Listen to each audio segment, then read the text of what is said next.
Olá, eu sou Denise Garcia e você está no Inspire, Expire e Não Pire no Mundo Corporativo. Quais são as características de um bom líder para você?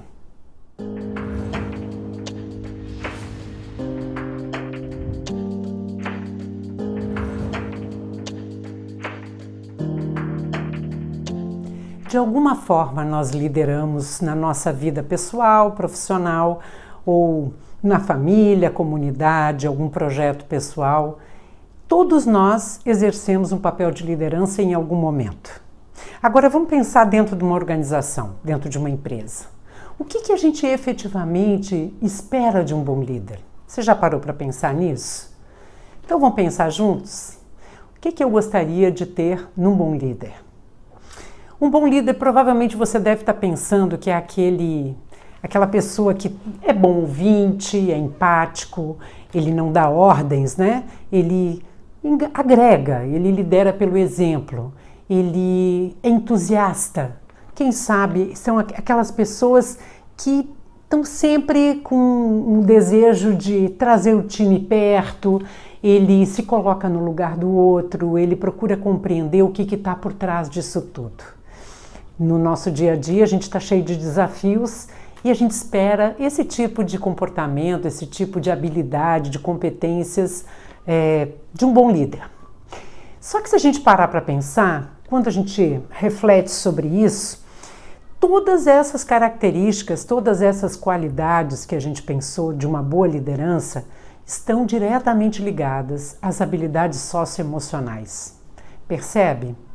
Nós não pensamos em um líder, uma característica de um bom líder sendo um excelente executor de uma planilha Excel, de um sistema XPTO, enfim. A gente não se prende a uma habilidade, a uma competência técnica, e sim uma competência socioemocional. As habilidades socioemocionais ou as soft skills, elas são fundamentais dentro das organizações. Só que quando a gente contrata alguém, a gente contrata pelas competências técnicas e nem sempre nós conseguimos perceber se aquela pessoa tem as habilidades socioemocionais exigidas para a função. Então isso é extremamente importante, não só para o nosso chefe, mas para nós mesmos quando nós vamos liderar alguma coisa, tanto na esfera profissional como na esfera pessoal. Então vamos pensar uma outra coisa. Será que é possível a gente inspirar pessoas, a gente engajar um time, engajar as pessoas que estão envolvidas ou no projeto voluntário ou qualquer outro tipo de projeto? Será que a gente consegue engajar todo mundo para seguir na mesma direção se a gente está muito estressado? Se nós estamos com a mente confusa, com a mente ansiosa, e aí a gente responde de uma forma mais ríspida, mais rigorosa, ou a gente sai dando ordens, direcionando as pessoas para o que elas têm que executar? Provavelmente não. Eu acho que nenhum de nós gostaríamos de trabalhar com pessoas assim. Dentro do mundo corporativo, a gente diz que tem dois tipos de liderança. Uma liderança consciente e uma liderança inconsciente. A liderança consciente é aquela que tem todas essas qualidades que eu citei anteriormente. Uma pessoa empática, um bom ouvinte, aquele agregador, entusiasta, né, que se coloca no lugar do outro e tem exemplos positivos para inspirar o time. Mas aquelas pessoas, aquele líder inconsciente é o mais complicado de se lidar. É aquele que é muito egocêntrico, é uma pessoa geralmente mais fechada, não gosta de receber críticas, não aceita feedback, ou às vezes aceita um feedback fake, ou seja, finge que está aceitando, mas na prática marca você com um xizinho porque ele acaba te perseguindo de alguma forma. Essas pessoas, elas geralmente estão mais estressadas. Então, para a gente poder colocar em prática um projeto, agora vamos pensar no nosso dia a dia. Nós temos um desafio para fazer, temos um projeto para executar. A estratégia está traçada, com os processos, as pessoas que vão trabalhar naquele projeto, ou tudo que envolve um projeto já está previamente escrito, agendado, está tudo reformulado, muito bem estruturado. E aí temos um líder inconsciente para liderar essa estratégia. Será que ela vai ser executada de uma forma efetiva? Será que as pessoas vão estar comprometidas? Ou será que aquele líder inconsciente que está sempre procurando quem é o culpado na situação, em algum momento que alguma coisa tenha dado errado, será que ele não vai prejudicar a execução dessa estratégia? É isso que a gente encontra todos os dias, seja na esfera pessoal, na esfera profissional, quando algumas coisas que são muito bem desenhadas, numa estratégia muito bem definida e não dá certo. Há 20 anos atrás, Peter Drucker trouxe uma frase muito conhecida: a cultura come a estratégia, engole a estratégia no café da manhã. O que ele quis dizer com isso? Imagina vamos fazer uma analogia com um iceberg, você já deve ter ouvido falar.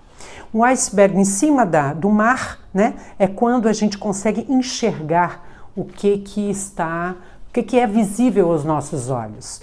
A estratégia, os processos, as pessoas, a forma que a gente vai executar, né, o prazo, quem é o cliente ou quem é o público-alvo, enfim, seja lá o que você tiver desenhado. O que não é possível enxergar é o que está por trás disso, o que está debaixo d'água, aquela partezinha do iceberg que está oculta, que são os valores das pessoas, as crenças, os medos, a cultura que ela traz, né? Os sentimentos dela, toda a história, todo aquilo que ela viveu e que ainda pode estar muito vivo em algum sentimento muito fragilizado. Geralmente, os líderes conscientes, eles conseguem, pela empatia, né, por ser um bom ouvinte, ele consegue engajar aquelas pessoas e deixá-las muito à vontade, mesmo mediante uma vulnerabilidade maior, uma fragilidade maior emocional. Aquele líder consciente é aquele que tem o domínio pessoal, ele tem a gestão da mente, a liderança passa a ser inspiradora com todo o time que está junto com ele. Enquanto que muitas estratégias acabam sendo muito bem desenhadas, mas na prática elas acabam não sendo efetivas, tem muito a ver com esse exemplo, né, de alguém que está liderando ou um grupo de pessoas que está liderando, mas que não consegue engajar aqueles que realmente vão executar. As pessoas têm medo de conflitar, as pessoas não têm confiança, não se responsabilizam por algo que dá errado e acabam os resultados não acontecendo. Então eu gostaria de hoje de trazer essa reflexão porque esse cenário é muito comum no nosso dia a dia.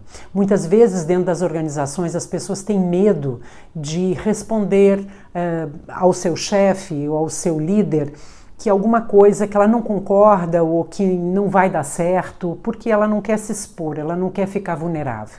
Mas o que está por trás disso é a falta de confiança, porque talvez aquele líder, no meio daquele estresse, no meio daquele turbilhão de pressão, de responsabilidades que ele esteja vivendo, ele não consiga prestar atenção no que está por trás de todos aqueles sentimentos, o que está por baixo d'água, lá por baixo, a raiz do iceberg, né, que o Peter Drucker traz como exemplo para a gente.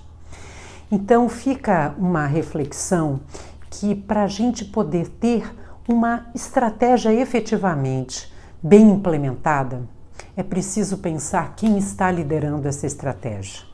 Esse líder ele é inspiracional, ele é transformador, ou seja, faz com que a sua equipe participe, coloque as suas ideias, não tenha medo de errar, incentiva que as pessoas efetivamente implementem, porque se errar está tudo bem, né? A gente pode rever o que errou e a gente redirecionar aquele plano que está sendo colocado em prática.